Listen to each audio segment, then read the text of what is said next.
Hey, it's LP. Today I'm going to introduce the book Hollow Fires by Samira Ahmed. If you're interested in social justice and you like thrillers or modern realistic fiction with a supernatural touch, you are going to love this book. The story is set in present-day Chicago.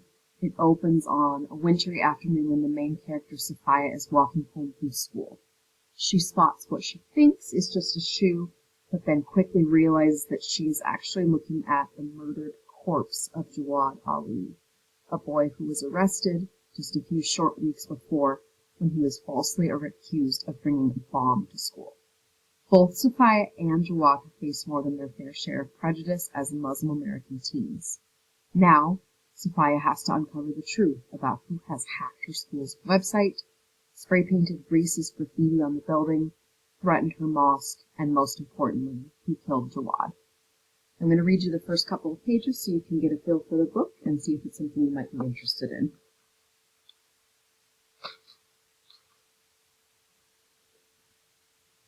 You never forget the first time you see a dead body. It was warmish for a Chicago winter, with the temperature hovering around freezing is warm. In Chicago, it is. There was the sickly sweet rotting smell of leaves that had fallen from trees, mixing with mud, never totally drying up before the first snow. The odor filled the air around the sloping embankments of a crumbling stone culvert that was lined with steel. The pipe was hidden by overgrown limp grass, deep in Jackson Park, in the part where no one ever goes because there are stories of ghosts and Mothman sightings.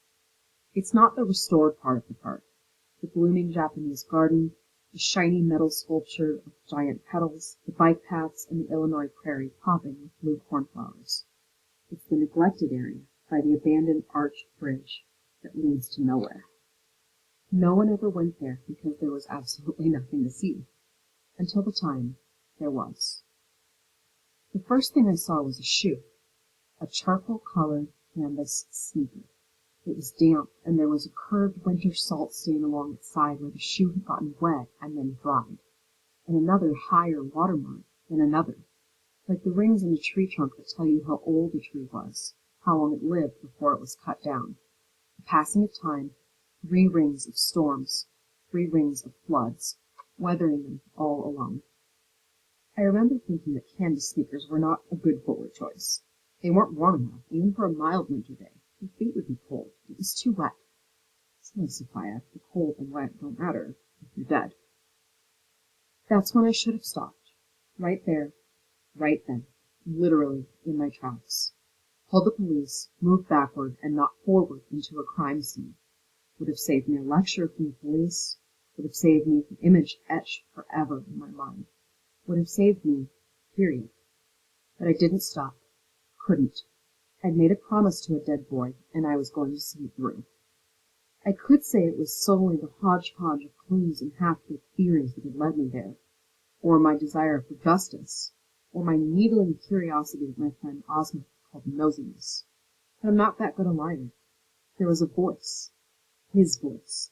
The voice of a dead boy. I didn't want to believe it, but it was there, pulling me forward, reeling me in, asking me to find the true story, and to tell it. I shined my light into the steel-lined culvert. The shoe belonged to a body that led to a face I'll never forget. The book is 395 pages long, but it is so fast-paced and captivating that you'll be through it before you hardly even realize it. I loved it, and I hope you will too. There's definitely some strong language, some violent scenes, and some politically charged themes throughout the book, so we can talk about it before you start if you know that might be an issue for you or your family. If you liked Dear Martin or The Hate You Give, you'll probably really enjoy this one too. You can check it out in the Sora app or ask me to borrow a copy. Happy reading, and I'll see you in class.